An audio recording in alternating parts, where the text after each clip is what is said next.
Atos dos Apóstolos. Capítulo 36. Apostasia na Galácia.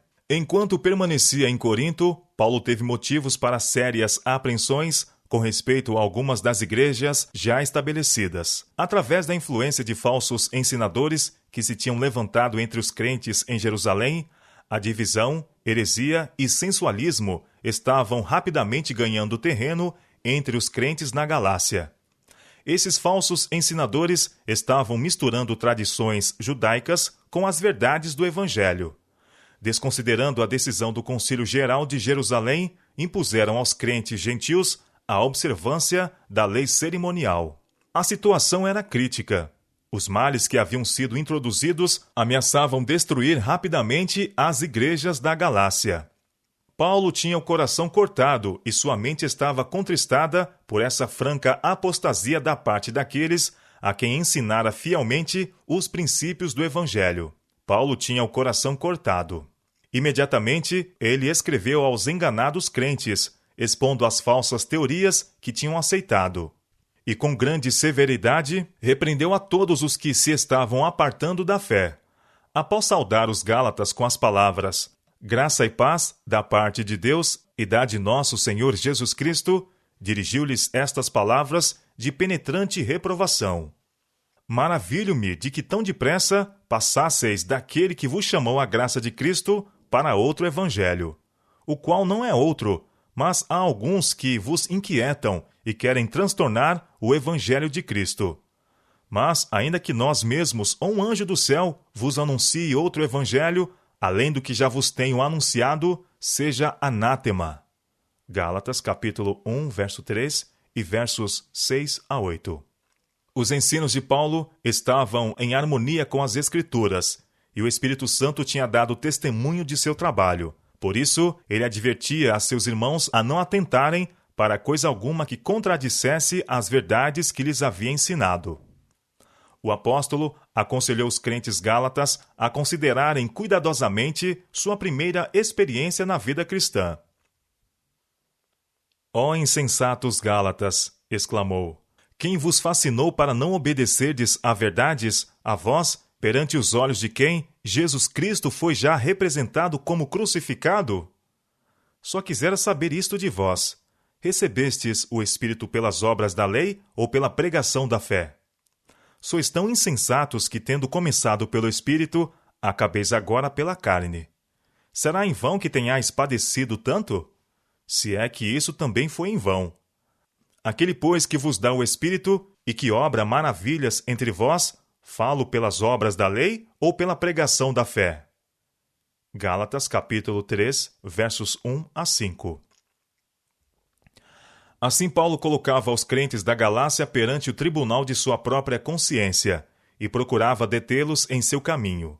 Confiando no poder de Deus para salvar e recusando-se a reconhecer as doutrinas dos ensinadores apóstatas, o apóstolo ansiava por levar os conversos a ver que haviam sido grosseiramente enganados, mas que pelo retorno à sua primeira fé no Evangelho podiam ainda anular os propósitos de Satanás. Ele tomou posição firmemente ao lado da verdade e da justiça, e sua suprema fé e confiança na mensagem que apresentara ajudou a muitos cuja fé havia fracassado a retornarem à obediência ao Salvador. Quão diferente da maneira de Paulo escrever à igreja de Corinto foi o caminho que ele seguiu em relação aos Gálatas. Aos primeiros, repreendeu com cautela e ternura, aos últimos, com palavras de farta reprovação. Os coríntios haviam sido vencidos pela tentação, enganados por engenhosos sofismas de ensinadores que apresentavam erros sob o disfarce da verdade. Tinham se tornado confusos e desorientados. Ensiná-los a distinguir o falso do verdadeiro requeria cuidado e paciência. A aspereza ou descuidadosa precipitação da parte de Paulo teriam destruído sua influência sobre muitos daqueles a quem ansiava ajudar. Nas igrejas da Galácia, aberta e desmascaradamente estava o erro suplantando a mensagem do Evangelho. Cristo, o verdadeiro fundamento da fé, fora virtualmente renunciado pelas obsoletas cerimônias do judaísmo.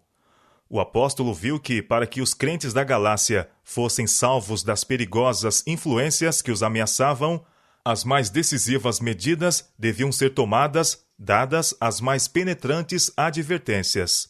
Uma importante lição que todo ministro de Cristo deve aprender é a de adaptar seu trabalho às condições daqueles a quem busca beneficiar.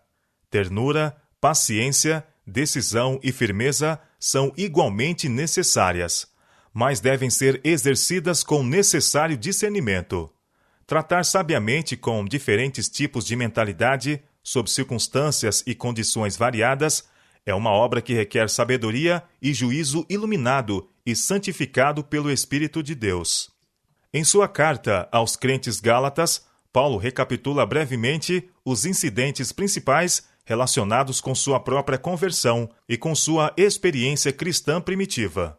Por esse meio, ele procura mostrar que foi através de uma especial manifestação de poder divino que ele havia sido levado a ver e a abraçar as grandes verdades do Evangelho. Foi mediante instrução recebida do próprio Deus que Paulo foi levado a advertir e a admoestar os Gálatas de maneira tão solene e positiva. Ele escreveu não em hesitação e dúvida, mas com a segurança de decidida convicção e absoluto conhecimento. Esboçava claramente a diferença entre ser ensinado pelo homem e receber a instrução diretamente de Cristo.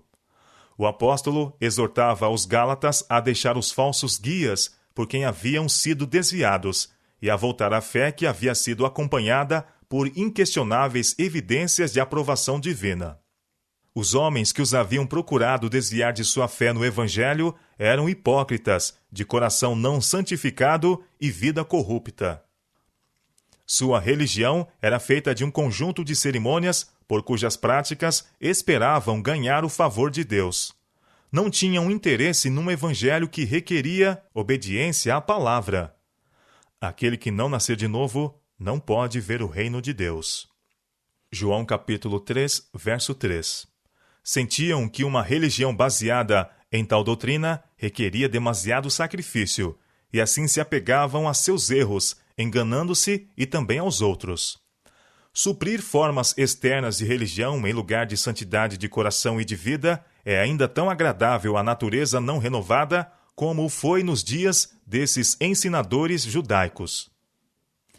Hoje, como então, existem falsos guias espirituais, para cujas doutrinas muitos atentam avidamente. É estudado o esforço de Satanás desviar as mentes da esperança da salvação pela fé em Cristo e obediência à lei de Deus. Em cada época, o arqui-inimigo adapta suas tentações aos preconceitos ou inclinações daqueles a quem está procurando enganar. Nos tempos apostólicos, levou os judeus a exaltar a lei cerimonial e rejeitar a Cristo. No presente, ele induz muitos cristãos professos, sobre a pretensão de honrar a Cristo, a pôr em controvérsia a lei moral, e a ensinar que seus preceitos podem ser transgredidos impunemente. É dever de cada servo de Deus opor-se firme e decididamente a esses pervertedores da fé e expor destemidamente seus erros pela palavra da verdade. Em seu esforço para reconquistar a confiança de seus irmãos na Galácia, Paulo habilmente vindica sua posição como apóstolo de Cristo. Ele se declarou apóstolo, não da parte dos homens, nem por homem algum, mas por Jesus Cristo e por Deus Pai, que o ressuscitou dos mortos. Não de homens, mas da mais alta autoridade no céu, tinha ele recebido seu comissionamento, e sua posição tinha sido reconhecida por um concílio geral em Jerusalém, com cujas decisões Paulo se tinha conformado em todos os seus trabalhos entre os gentios. Não foi para exaltar-se, mas para magnificar a graça de Deus que Paulo assim apresentou aos que estavam pondo em dúvida seu apostolado, prova de que não era inferior aos mais excelentes apóstolos. 2 Coríntios capítulo 11, verso 5. Os que procuravam diminuir sua vocação e sua obra estavam lutando contra Cristo, cuja graça e poder eram manifestos através de Paulo. O apóstolo foi forçado pela oposição de seus inimigos a tomar decidida atitude de manter sua posição e autoridade. Paulo pleiteava com os que haviam uma vez conhecido na vida o poder de Deus, para voltarem a seu primeiro amor pela verdade do Evangelho. Com irrespondíveis argumentos, expunha perante eles o privilégio de se tornarem homens e mulheres livres em Cristo, por cuja graça expiatória todos os que fazem completa entrega são vestidos com o manto de sua justiça. A posição que ele tomou é que cada pessoa que deseja ser salva precisa ter uma experiência genuína e individual nas coisas de Deus. As fervorosas palavras de súplica do apóstolo não ficaram sem fruto.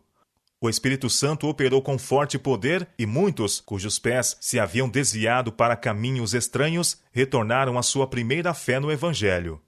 Daí em diante ficaram firmes na liberdade com que Cristo os havia libertado. Na vida deles foi revelado o fruto do Espírito: amor, alegria, paz, longanimidade, benignidade, bondade, fidelidade, mansidão, domínio próprio. Gálatas capítulo 5, versos 22 e 23. O nome de Deus foi glorificado, e muitos foram acrescentados ao número dos crentes em toda aquela região.